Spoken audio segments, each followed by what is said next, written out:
एक बार की बात है, एक सुंदर सा शहर हुआ करता था जहाँ पर लोग मेहनत से कमाने में विश्वास रखते थे। लेकिन अचानक एक दिन हमारे शहर में जुए का अड्डा खुलना सही चीज नहीं है। इससे तो आने वाली पीढ़ी को बहुत नुकसान होगा। हाँ, पर करें क्या?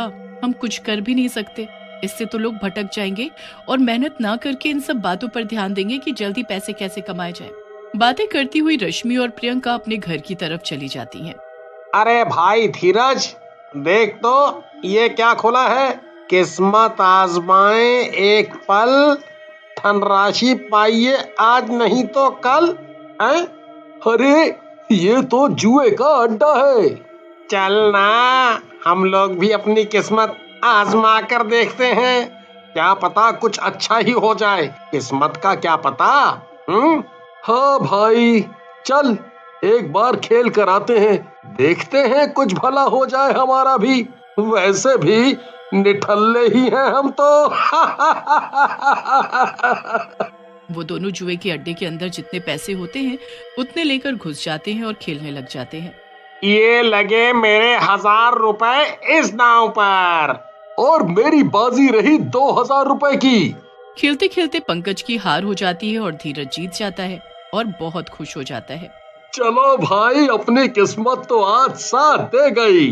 अब मैं चलता हूँ, रात बहुत हो गई है, पैसे भी बहुत ज्यादा हो गए हैं, तो ज्यादा देर करने में कोई भलाई नहीं है। हाँ तो जाना, तेरे को रोका किसने है। मैं भी जा रहा हूँ, लेकिन तेरे साथ नहीं जाऊंगा। ठीक है, समझ सकता हूँ। तेरे दिल पर तो सांप लौट रहा होगा। धीरज जब अपने घर की तरफ जा रहा होता है तभी उसे आहट सुनाई देती है। वो तेज तेज चलने लग जाता है। तभी अचानक, रुक धीरज, इतनी भी क्या जल्दी है? चल एक बाजी मेरे साथ भी कर ले। देख, आज तक मेरे से कोई नहीं जीता। मेरा भी मन करता है कि कभी मैं भी हारूं। मैंने देखा आज तूने कैसे खेला। मुझे लगता है कि तू मुझे हरा सकता है। अगर तूने मुझे हरा दिया तो जितने तूने पैसे ले रखे हैं उसके दुगने पैसे मैं तुझे दूंगी। लेकिन अगर मैं जीत गई तो फिर मैं तुझे खा जाऊंगी।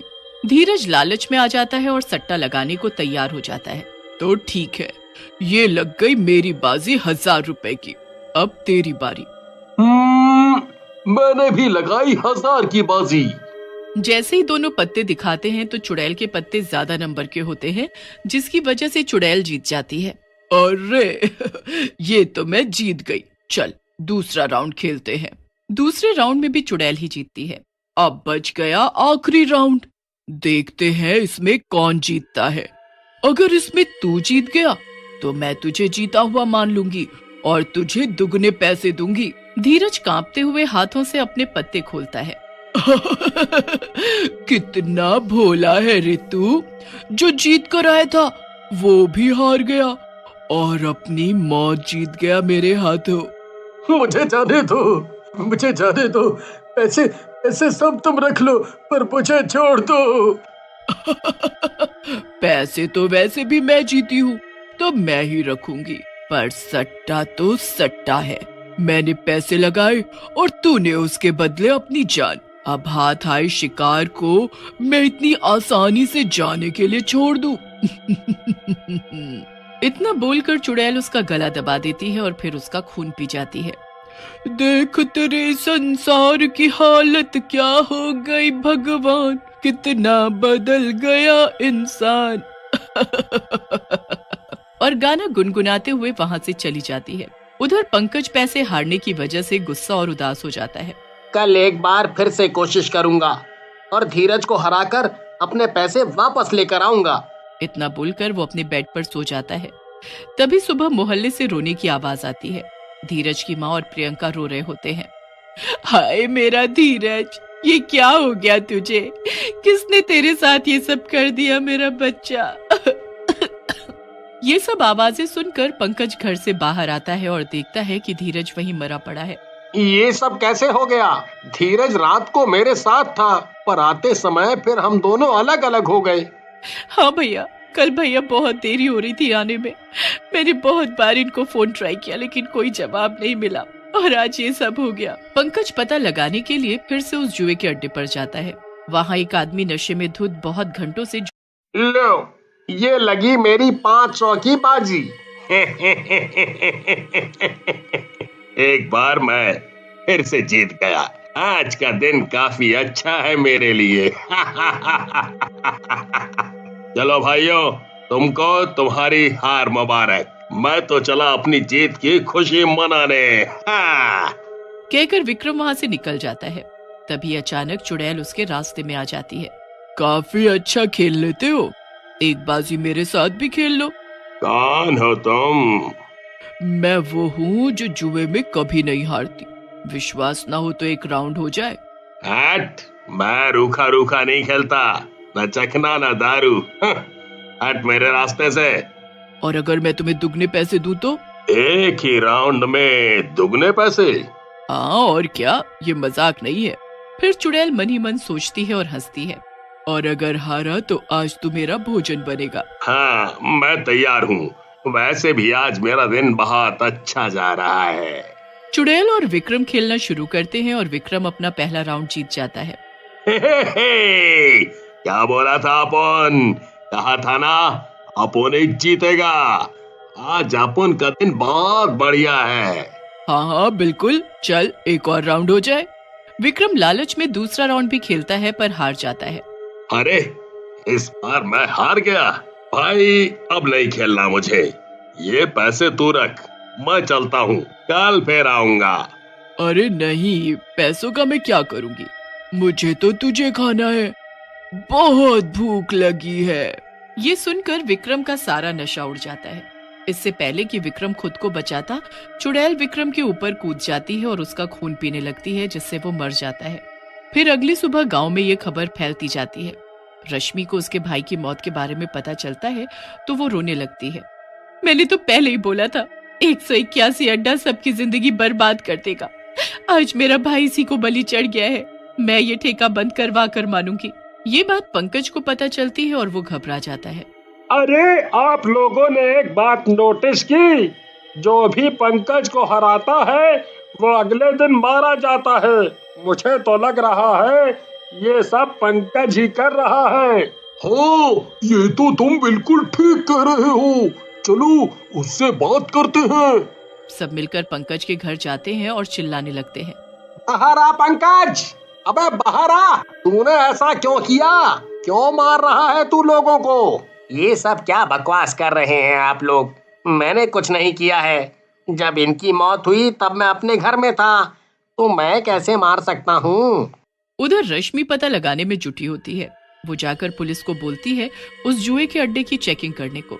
सब लीगली चल रहा है सर, यहाँ कोई धोखा नहीं है। हम किसी को खींच कर नहीं लाते नहीं हो, लेकिन जीतने वाले को मारने का काम तो करवाते हो। देखो मैडम, आप बहुत ज्यादा बोल रही हो। हमारे बिजनेस को बदनाम मत करो। हम ऐसा कुछ नहीं करते हैं। हजारों रुपए दे के लाइसेंस खरीदा है इसका, तब ये चल रहा है। आपको इतनी ही फिक्र है तो अपने घर के लोगों को मत आने दो यहाँ। पुलिस वाले सब चेक करते हैं लेकिन उनको कुछ नहीं मिलता। उसके बाद पुलिस वाले चले जाते हैं, लेकिन रश्मि का शक कम नहीं होता है। वो तय करती है कि आज रात वो कातिल को जरूर पकड़ेगी। उस रात रमेश जुए में जीतता है।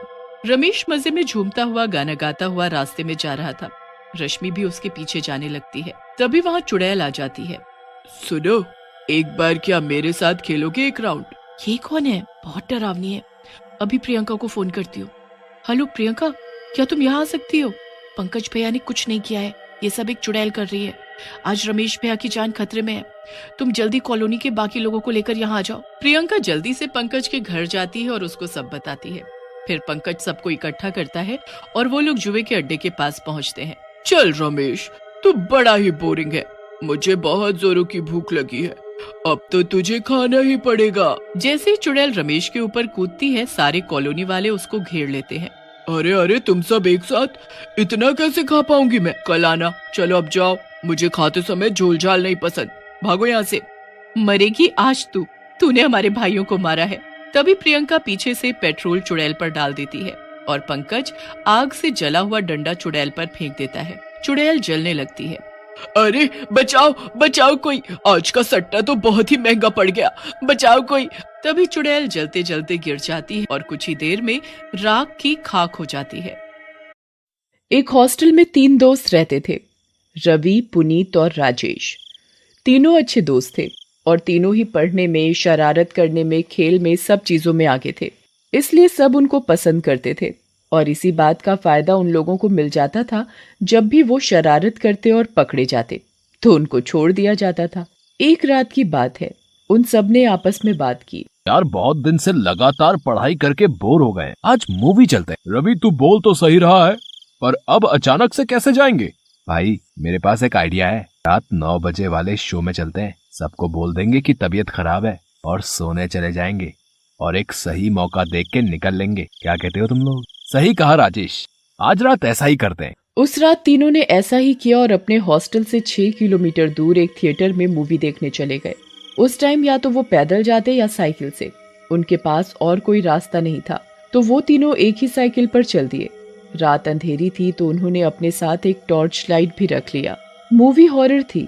मूवी खत्म होते होते 12 बज गए।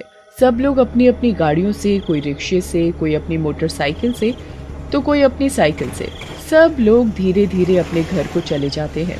पर इनके हॉस्टल का रास्ता दूसरी तरफ था और ये तीनों मूवी देख के बहुत डर गए थे। भाई मेरी मानो तो आज हॉस्टल नहीं जाते हैं, बहुत डर लग रहा है। मुझे भी बहुत डर लग रहा है, कितना भयानक जंगल है। बेटा आज हॉस्टल नहीं पहुंचा ना तो कल क्लास लग जानी है। कुछ भी हो आज हॉस्टल जाना ही होगा। पुनीत सही कह रहा है राजेश, डरने से क्या होगा, मन से डर को निकालते हैं और हॉस्टल चलते हैं। वैसे भी ये सब फिल्में काल्पनिक होती हैं, ये हमारे मनोरंजन के लिए बनाया जाता है और हॉस्टल में भी सब परेशान हो रहे होंगे। जंगल के भूत से तो हम बच जाएंगे, पर हॉस्टल के भूतों से हमें कौन बचाएगा? ऐसा बोलकर तीनों हंसने लगते हैं और साइकिल लेकर हॉस्टल की ओर चल देते हैं। हॉस्टल और थिएटर वाले रास्ते में एक छोटा सा जंगल पड़ता था। वो बहुत डरावना और अंधेरा भरा था। जब ये लोग वहाँ से गुजर रहे थे तो तीनों बहुत डरे हुए थे। टॉर्च की लाइट में रास्ता देखते देखते धीरे धीरे साइकिल चला रहे थे। तभी साइकिल के आगे बैठे रवि ने बोला, भाई ये पेड़ पर क्या लटक रहा है? भाई नीचे नहीं, पेड़ पर देखो। तीनों ने जैसे ही पेड़ पर देखा, एक चुड़ैल का लटकता हुआ हाथ उनकी साइकिल के हैंडल पर आ गिरता है। तीनों डर के मारे बेहोश हो जाते हैं। सुबह जब 4 बजे पुलिस की पेट्रोलिंग जीप आई तो पुलिस वालों ने उनके चेहरे पर पानी मारा और उनके होश में आने पर उनसे उनका एड्रेस पूछकर उनको हॉस्टल में छोड़ाए। उन तीनों का कल रात की घटना से सर भारी था। वो हॉस्टल पहुंचकर फ्रेश होके कुछ नाश्ता करके दोबारा सो गए। किसी से भी उन लोगों ने रात की घटना का जिक्र नहीं किया। रात हुई पर दिन में अच्छी नींद लेने के कारण उन तीनों को रात में नींद नहीं आ रही थी। तभी उनका दोस्त रोहित उनके कमरे में आया और उनसे बातें करने लगा। भाई कल क्या हुआ था? पुलिस वाले तुम तीनों को लेके आए, वो बोल रहे थे कि तुम तीनों जंगल में बेहोश थे, क्या हुआ था? कुछ नहीं भाई, बस कल हम बोर हो रहे थे तो मूवी देखने चले गए थे। जब मूवी देख के वापस आ रहे थे तो हमने पेड़ पर एक चुड़ैल देखी जिसके हाथ जमीन तक झूल रहे थे। उसके हाथ बहुत लंबे थे, बड़े बड़े नाखून। रवि ने बस ये बोला ही था कि उनके सामने रोहित पेड़ वाली चुड़ैल में बदल जाता है। ये सब देखकर तीनों फिर से बेहोश हो गए। सुबह होते ही तीनों को हॉस्पिटल ले जाया गया। उनको बहुत तेज बुखार और कमजोरी महसूस हो रही थी और पूरा शरीर कांप रहा था। उन तीनों के चेहरे को देखकर यही लगता था जैसे उन तीनों ने कुछ बुरा अनुभव किया है। 2 दिन बीत गए, उनकी हालत में बहुत सुधार हो गया था। एक रात उनके पास नर्स आई। उसने तीनों को दवा और इंजेक्शन लगाकर उनके पास बैठ गई और बोली, अब पहले से कैसा लग रहा है? हम सब पहले से ठीक हैं। चलो अच्छी बात है, तुम सब जल्दी ठीक हो जाओगे। अच्छा बताओ, आखिर तुम लोगों को हुआ क्या था? सिस्टर, हम मूवी गए थे, वहाँ से जब आ रहे थे तो रास्ते वाले जंगल में एक हाथ लटकता देखा। जब हमारी नजर पेड़ पर गई तो हम बेहोश हो गए। पेड़ पर चुड़ैल थी। तब पुलिस वाले सुबह हॉस्टल छोड़ गए, पर उसी रात हमारा दोस्त आया और उसने भी हमसे पूछा तो हमने जैसे ही उसे सब बताया, उसने रूप बदल लिया। वो हमारा दोस्त नहीं, वही चुड़ैल थी। रूप बदलते ही उसने बोला, कहीं यही हाथ तो नहीं, और हम बेहोश हो गए। होश आया तो हम हॉस्पिटल में थे। ये सुनकर नर्स मुस्कुराने लगी। सिस्टर, आप क्यों मुस्कुरा रही हो? क्या बात है? नर्स ने बोला, कहीं यही हाथ तो नहीं था। ये बोलते ही नर्स उस चुड़ैल में बदल गई। उसके भी लंबे लंबे हाथ हो गए और वो हंसने लगी। ये सब देखकर तीनों फिर से बेहोश हो गए। वहीं दूर दरवाजे के पीछे खड़ा एक आदमी ओम प्रकाश सब सुन और देख रहा था। ये सब देखने के बाद उसको बहुत अजीब लगा और वो ये जानना चाहता था कि आखिर उन लड़कों के साथ क्या हुआ था। ओम प्रकाश इन सब के बारे में जानने के लिए जंगल में उस पेड़ के पास गया जहां उन तीनों दोस्तों को चुड़ैल दिखी थी। जब वो वहां गया तो उसने एक दो लोगों से पूछताछ की, पर उन्हें इस बारे में कुछ नहीं पता था। तभी उसे वहां एक बूढ़ा आदमी बंसी काका दिखा जो लालटेन लेकर अपनी झोपड़ी की तरफ जा रहा था। ओम प्रकाश ने उस बूढ़े आदमी को जल्दी बाबा रुको जरा, आपसे कुछ पूछना था उस पेड़ के बारे में। तुम जाओ यहाँ से। मैं इस बारे में कुछ नहीं कहना चाहता। जाओ जाओ। अरे रुको बाबा, मैं आपके आगे हाथ जोड़ता हूँ। बच्चों का सवाल है। 2 दिन पहले पेड़ के नीचे वहाँ उस हॉस्टल के तीनों बच्चों की हालत बहुत बुरी हुई। उन बच्चों ने बताया था कि उनके साथ इस पेड़ के पास कुछ दुर्घटना हुई। मेरा मतलब है उन्होंने कुछ भूत चुड़ैल जैसा कुछ देखा, जिसकी वजह से वो तीनों दोस्त डर की वजह से सदमे में चले गए। बंसी काका ये सारी बातें बड़े ध्यान से सुन रहे थे। ओह, तो ये सब फिर हो गया। फिर का क्या मतलब? ऐसा पहले भी हुआ है क्या? हाँ बेटा, ये कोई पहली बार नहीं हुआ। ऐसी दुर्घटनाएं पहले भी कई बार हो चुकी हैं। हॉस्टल का कोई भी आता जाता है, उसके साथ ऐसा ही होता है। पहले कुछ घटनाएं होती हैं और फिर वो सदमे में चला जाता है। हॉस्टल के लोगों के साथ ही क्यों? किसी और जगह के लोगों के साथ ये सब क्यों नहीं होता? फिर बंसी काका ओम प्रकाश को पूरी कहानी बताते हैं। बेटा, कुछ साल पहले की बात है। हॉस्टल के कुछ शरारती लड़के लड़कियों को परेशान करते थे और उनको ठीक से पढ़ने नहीं देते थे, और शरारत करके जब पकड़े जाते तो उन बेचारी लड़कियों का नाम लगा देते। एक लड़की थी रेशमा, जो बहुत ज्यादा उन लड़कों की शरारतों से परेशान हो चुकी थी। रेशमा ने उन लड़कों की शरारतों से दुखी होकर इस पेड़ पर आत्महत्या कर ली। तभी से उस रेशमा की आत्मा उस पेड़ के पास भटकती है और इसलिए वो सिर्फ हॉस्टल के लोगों को ही मारती है। अच्छा, ये सारी बात है। बाबा, ऐसे तो वो चुड़ैल इस पूरे हॉस्टल के लोगों को मार देगी। बाबा, इसको नष्ट करने का कोई उपाय नहीं है क्या? हाँ, एक उपाय तो है। इस पेड़ को रात होने से पहले जलाना पड़ेगा। अगले दिन सुबह ओम प्रकाश और बंसी काका दोनों आते हैं और उस पेड़ को जला देते हैं। पर जब बंसी काका और ओम प्रकाश जंगल वापस लौट रहे थे, तभी उन्हें ऐसा महसूस हुआ जैसे कोई उनका पीछा कर रहा है। जैसे ही वो पीछे मुड़े, देखा तो कोई नहीं। दूसरी बार जब किसी ने उन्हें पुकारा, तभी बंसी काका और ओम प्रकाश ने पीछे मुड़कर देखा। वहाँ एक औरत खड़ी थी जो उनसे जंगल के बाहर जाने का रास्ता पूछ रही थी। सुनिए, क्या आपको इस जंगल के बाहर जाने का रास्ता पता है? मैं यहाँ भटक गई हूँ। हाँ, हम दोनों भी जंगल के बाहर की तरफ ही जा रहे थे। आप हमारे साथ चल सकती हैं। वो औरत उन दोनों के साथ साथ चलने लगी। तभी बंसी काका की नजर उस औरत के पैरों की तरफ गई। ध्यान से देखने पर पता चला कि उसके पैर तो उल्टे हैं। वो बहुत चौंक गए। जैसे जैसे उसने ऊपर देखा, उस औरत की आंखें लाल हो गई, उसके बड़े बड़े नाखून हो गए और वो एक चुड़ैल के रूप में आ गई। बंसी काका बहुत डर गए। जैसे ही उसने ओम प्रकाश को बताना चाहा, चुड़ैल ने उसका गला पकड़ लिया। बंसी काका की करकराहती आवाज सुनकर ओम प्रकाश पीछे की तरफ देखने लगा। देखा तो पता चला वो औरत और कोई नहीं, चुड़ैल थी जिसे वो अभी अभी जला कर आए थे। बंसी काका ने जैसे तैसे खुद को छुड़ाया। फिर बंसी काका और ओम प्रकाश अपनी जान छुड़ाते हुए दूसरी ओर भागे और एक छोटे से मंदिर में जाकर छुप गए। वो चुड़ैल वापस कैसे आई बाबा? हमने तो उस पेड़ को जलाकर उसे मुक्त कर दिया था ना। हाँ, वही तो मैं भी सोच रहा हूँ। वो चुड़ैल वापस कैसे आई? थोड़ी देर सोचने के बाद बंसी काका को याद आया। वो चुड़ैल अपना बदला लेने इसलिए आई है क्योंकि उसे उन लड़कियों से माफी मंगवानी है। अब एक ही रास्ता है, वो लड़के उस चुड़ैल से माफी मांगे और उससे कहें कि आज के बाद कोई लड़की तो क्या, हॉस्टल का कोई भी इंसान किसी भी व्यक्ति को परेशान नहीं करेगा।